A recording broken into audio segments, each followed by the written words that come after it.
Hello, so this is gonna be the unboxing video of the Nauticam housing for Panasonic LX7. Presents itself pretty much like the usual, very well looking, very good looking Nauticam box. Inside, usual format of packing is the camera,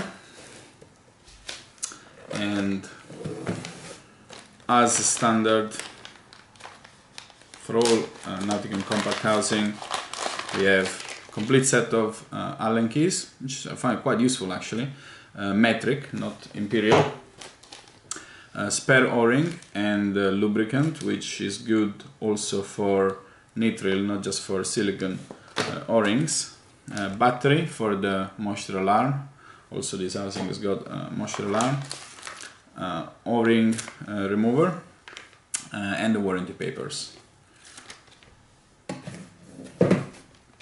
as well as of course the user instructions. So let's put this away for one moment.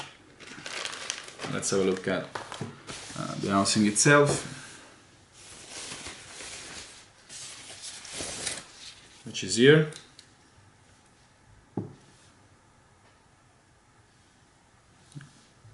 Excellent build quality from Nauticam as usual. You will notice that this housing has got quite a few more controls compared to the one for cameras like the RX100.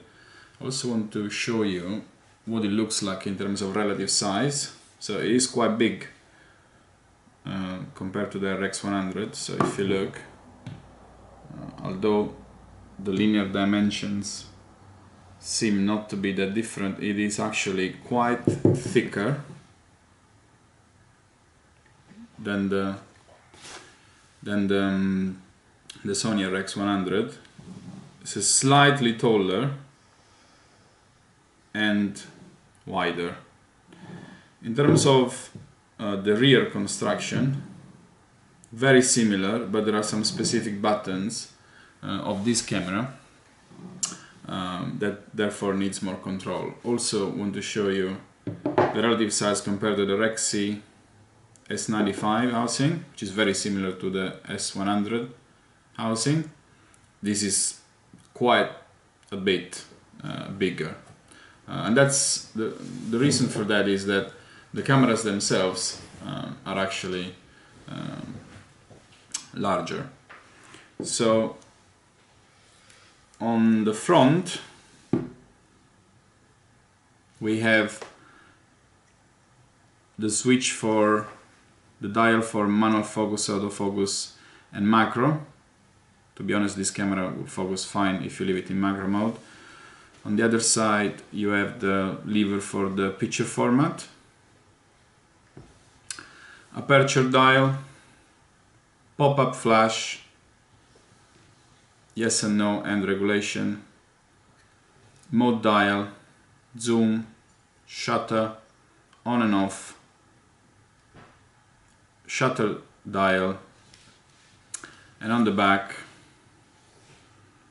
manual focus, neutral density filter, which is one of the great characteristics of the LX7, exposure compensation, autofocus, auto exposure lock, play button, display and go back or delete, and then the shortcuts for white balance, ISO, shooting mode and exposure focus lock. I mean, this camera cannot be easier to use, to be honest, and it's got all the right control through this Nauticam housing, so that with one click you can access directly the control that you need. Opening is classic one from Nauticam. You can see inside the housing how well built is all of this, considering there is a good number of controls this time. The position of the flood moisture alarm is in a different place compared to the RX100. So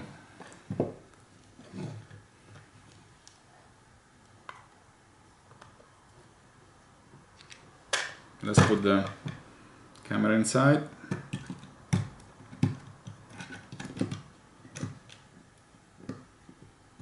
Very nicely.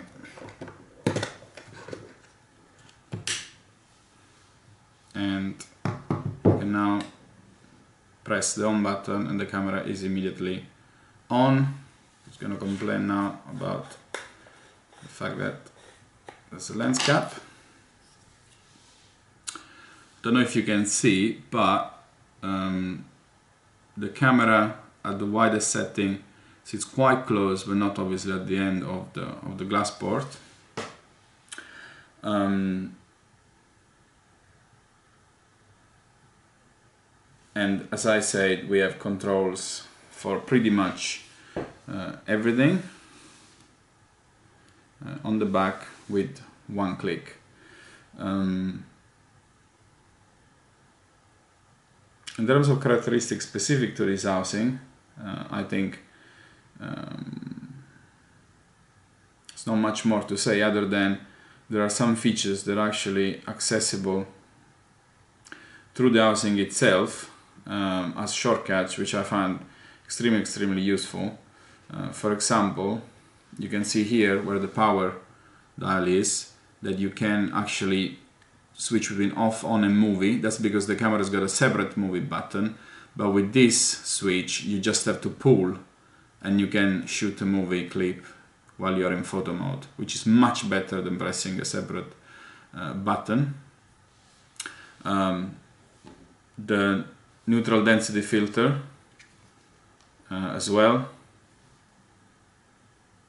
is really useful. Actually, it's easier to control this way, the neutral density filter on and off and the manual focus, than it is actually to operate the camera without the housing, believe it or not.